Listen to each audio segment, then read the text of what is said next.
Hello, so today's video goes with lesson 3, which is all about different things that have to do with reactions. So we're going to talk about types of reactions, then talk about balancing them, and then move into reaction stoichiometry. So here are the 5 types of reactions. There's more, I guess, that we'll get into throughout the year, but for right now, we're just going to talk about these 5 types. Synthesis, you have 2 reactants and 1 product, and then I just put an example of one below. Decomposition, 1 reactant, 2 products. Then we have the 2 replacements. Sometimes you'll see them as displacement. Single replacement, you have the anion, which is the negative ion, switches from one cation to the other. So here in this example, you have NO3, and NO3 goes from Ag to Cu. Double replacement, you're going to have 2 anions. So here we have OH and Cl, and they switch partners. So you see Cl goes to Na, and OH goes to Cu. The last one we have is combustion. In combustion, we have a hydrocarbon, which is just something with carbon and hydrogen. We add oxygen, O2, and heat. Usually you use fire. And then you always have the same products for combustion. You always have CO2 and H2O. So this one should be pretty easy to see when you're classifying reactions. You're always going to need O2 by itself as a reactant. And your products are always going to be CO2 and H2O. So one of your reactants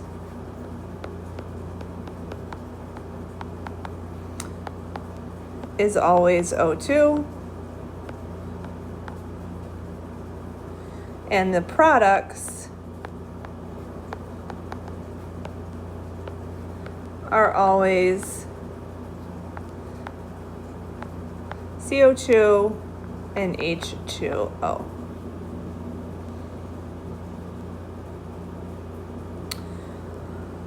So let's talk about how to tell the rest of them apart, these top 4. So the first thing I would do anytime I have a reaction is to count the number of reactants and products. If you have 1 product, then it needs to be synthesis. If you have 1 reactant, then it needs to be decomposition. So that's a really easy way to tell those 2 right off the bat. If you have 2 reactants and 2 products, it could be combustion, which we already talked about, or it could be single or double replacement. So for single replacement and double replacement, what you're going to do is look at the reactants. This is just an easy way. You can also just look at it and see which one's switching partners and stuff like that.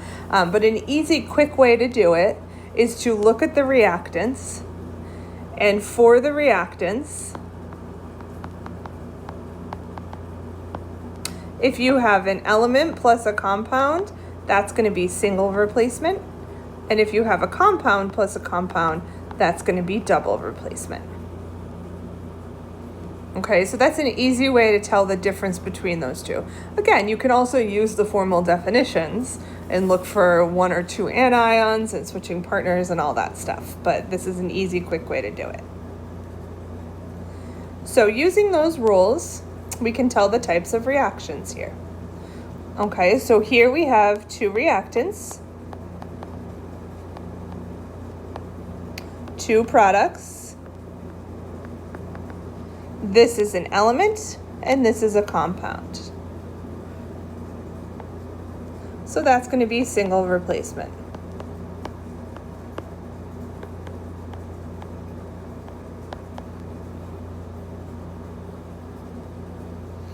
Here we have 2 reactants and 2 products. But we also have O2 as a reactant by itself, and then we have CO2 and H2O. So this one is going to be combustion.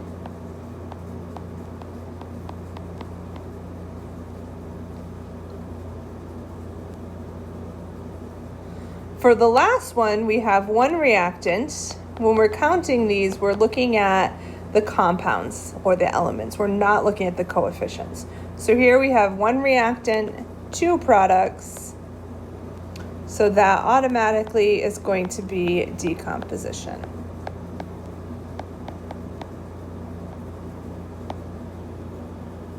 So that should be pretty straightforward. And if you have any questions, I will have a Google Meet, so you can always come to that. So now we're going to go on to balancing. Now I'm going to show you the way I teach it in Honors Chem. I'm also going to say you need to be able to do it without this chart pretty quickly. Okay, it's going to need to be, there's going to be a couple things I say about today. So it's going to need to be something that if you're not at the point where you can look at a reaction and balance it right away without making the chart, please practice this and make sure that you do get to that point within the first month or two of school. Okay, remember the AP test is going to be timed. You're going to need that to be something that you're very, very quick with. So before that, if you want to start off by using the chart, that's a great place to start. So what I'm going to do is count up the number I have of each element. Now, right now we have no coefficients, so it's only going to be subscripts. So I have one Na before the arrow, one Cl, one Be, and two Fs. And then after the arrow, or after the reaction, we have this. Whoops, that's not right.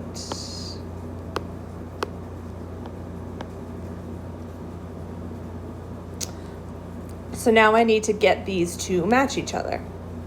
So I'm going to start with Cl.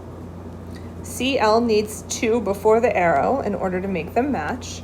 So I'm going to put a 2 right here. Then that makes Cl2, but remember the coefficients applied to the entire compound. So that's also going to make Na2. So now I need to balance Na. So if I put a 2 here, that changes Na to 2, and it also changes F to 2. And now we are balanced. Okay, so now we have the same amount of each element before the arrow and after the arrow. So this is our final balanced equation. If you need a little bit more of an in-depth explanation of that, I am going to post a quick guide that I made for Honors Chem this year that kind of goes more in depth as to what I'm doing here. I'm just doing a quick review because I know that balancing is something that you've already covered. So I'll do one more.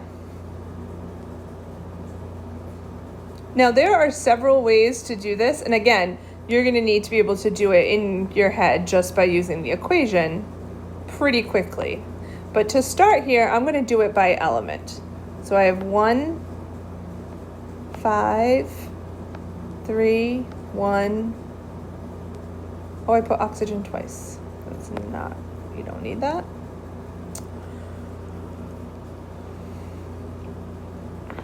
So when an element shows up in 2 places, you add the subscripts together. So I did that for both H's and O's here.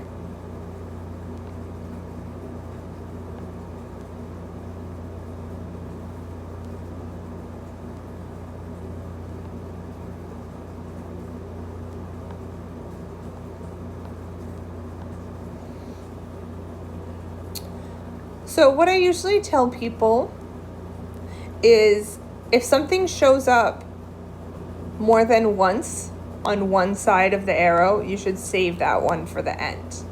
Okay, meaning here you see how we have hydrogen and hydrogen. It's in 2 places before the arrow. So I'm going to save that one. Same thing with oxygen. So I'm going to start with sodium.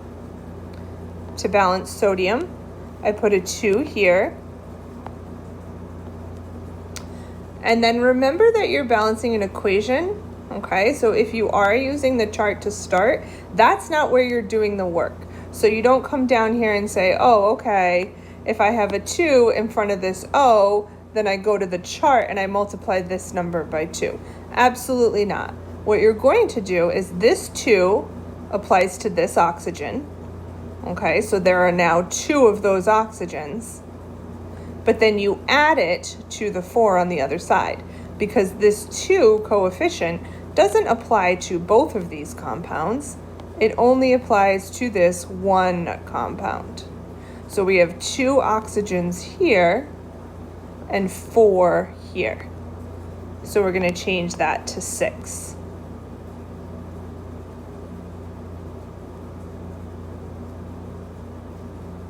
Now H's, we do the same thing. We have 2 H's here, and then we had 2 here. So we're going to do 2 plus 2, and that gives us 4. So now if we go back to the H's, it's a lot easier. Okay, we have 4 before the arrow and 2 after the arrow, but H only shows up in one place after the arrow. So that's why it makes this a little bit easier. We put a 2 here. That's going to change this to 4. And then we look, we have 2 oxygens here now, plus the 4 from sodium sulfate. So that gives us a total of 6. And now our equation is balanced. Now, just real quick, I want to go over a different way to balance this because I think it will come up a lot this year. You can also balance equations by polyatomic ions.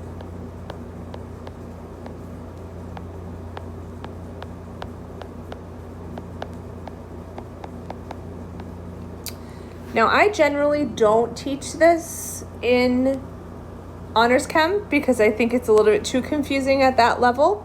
But it's a great way. It's what I do when I balance. In my head, I do it by polyatomic ions. So if I was going to do that, what you would do first is write water as its polyatomic form, okay? Meaning, instead of 2H2O, you write 2HOH.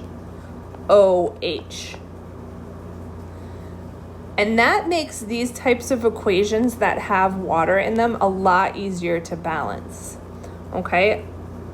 So I'm going to put parentheses around it just to make it clear to myself, and I'll explain why in a minute, but you do not need to do that. So now I'm going to do Na. I'm going to do hydroxide, this OH polyatomic. Then I'm going to do H's separately and SO4. Sulfate. Okay?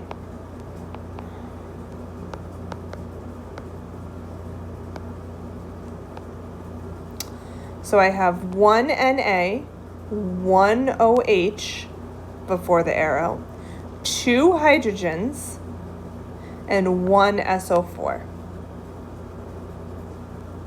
Okay, now it's a little confusing because you have hydrogen and then you have OH. So that's why I use the parentheses, just to make it more clear to myself. But once you get the hang of this, you don't really need to do that. So then you have 2 NAs, 1 SO4. Now remember, SO4, sulfate, is a polyatomic. So we're not going to put 4 SO4s. Okay, SO4 itself is the polyatomic. So that's why I'm putting 1 there. Now here, oh, whoops, I copied it funny.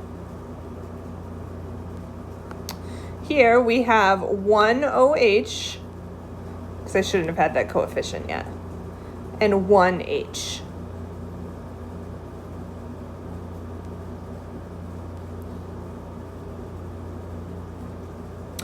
Now remember, we did have water written like this, which makes it look like it's 2 H's, but we're using one of those H's for the hydroxide. So that's why it comes out to only 1 after. So now if I want to balance the NAs, I put a 2 there. That changes this to 2. And now we have 2 hydroxides. So to balance the hydroxides, I would put a 2 here. 2 hydroxides, 2 hydrogens. Okay, so you're going to get the same equation. And remember, you're not even supposed to be using the chart in a month or two, so that doesn't matter at all. The balanced equation is what we want. Okay, so this way, in my opinion, is easier once you get the hang of it, balancing it by polyatomics. But either way is fine, whatever way helps you. I just think that this way is very helpful when there's water involved.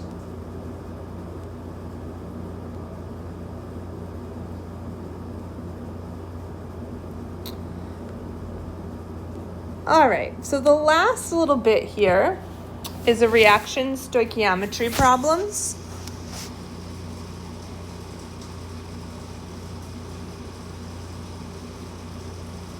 I'm actually going to do these in a separate video because I have to jump on the Google Meet for this class right now. So I will make a separate video with just the reaction stoichiometry problems.